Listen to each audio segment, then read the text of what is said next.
Okay, intake manifold is bolted down and tight enough for now. I've got these bolts in and these bolts in. As I said before, it's missing those.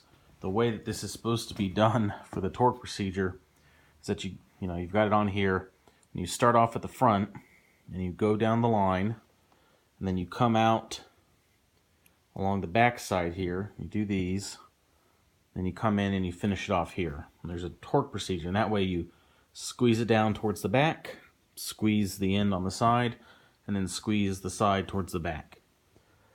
Because this has to compress the valves as you put it on, it can be a little tricky to make sure you've got it on the whole way. And it is possible, if you don't follow the proper sequence and slowly adjust it down and work your way around, that you can kind of end up arching a side. And I've done this before, and I kind of pinched the back and I pinched the front and I arched this side up, and then it would leak out oil from the seam along there. So, but I let out the torque on everything, go through the correct sequence and torque it down again. You should be fine. But I have done that before. At some point I'll end up finishing up and doing this right. I need to get some additional bolts to go in there, because the last person who worked on this didn't know what they were doing, lost them. I'll have to get some later, but again, I just want to get this thing started up to test fire it, just kind of check it out, and then I'm going to put it in the corner.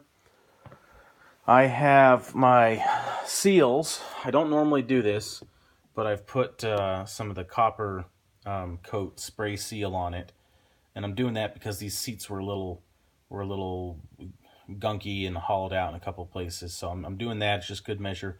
I'll put that on the side facing down, so against the head, and then I just need to slip them over onto the injectors. You see, I got all four set up ready to go.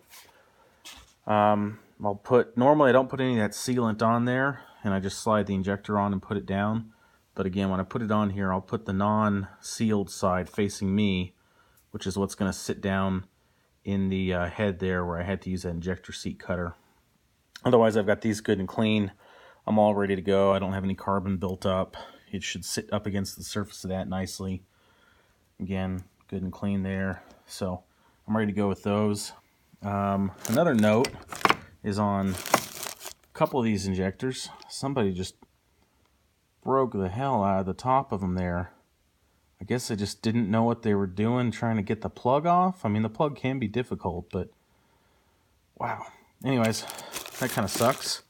So two of those have that. They also have a code on here, if I can get that. See that? What is that? A11H51, I guess, maybe. Let's check another one. There, that's easier to see. BSA ADA, Boy Scouts of America, Americans with Disability Act. Okay. So that 6-character code is the injector code you have to program into the ECU. And if you look at the front cover, you'll see that all 4 of those 6-digit codes are on a barcode on the front of it, and you read it out from beginning to end. But just whenever this engine goes in, I need to reprogram the ECU with these, because it's a little fueling trim, and it's probably not completely necessary, but you do hear a difference between when they're programmed correctly and when they're not programmed. The engine just sounds a little different. And newer diesel engines, this is absolutely critical, because you can incorrectly fuel and wash out a cylinder and burn it up or run it way too lean. So definitely on newer engines, this is 100% critical. It seems like people are able to get away with it on this older engine. But I really recommend you get these correctly programmed whenever possible, or put them back in the hole they came out of so the programming hasn't changed in the ECU. All right, I'm going to get those washers on and show you what that looks like.